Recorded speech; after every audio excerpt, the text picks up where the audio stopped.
Want to place your first order on the Temu app using your iPhone? Here's a quick and easy guide. Start by opening the Temu app and browsing the Home tab for personalized suggestions, or use the Categories tab to explore specific product types. You can also tap the search bar at the top to look for any item directly. Once you find something you like, tap the product to open its page. There you can view additional photos, choose options like size or color if available, and tap Add to Cart. When you're ready to check out, tap the cart icon in the top right corner. Review all your selected items. If there's anything you don't want in this order, simply deselect or remove it. Once your cart looks good, tap Checkout. You'll then be prompted to add your shipping address.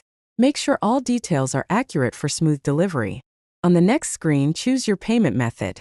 Temu supports a variety of options including Apple Pay, PayPal, Afterpay, and standard credit or debit cards. After entering your payment info, tap Submit Order. You'll get a confirmation once your order is placed successfully. For help at any time, tap the U tab at the bottom, go to Support, then tap Customer Service for 24/7 assistance. That's it, your order's on the way. Tap like if this helped, drop your favorite Temu find in the comments, and subscribe for more iPhone tips.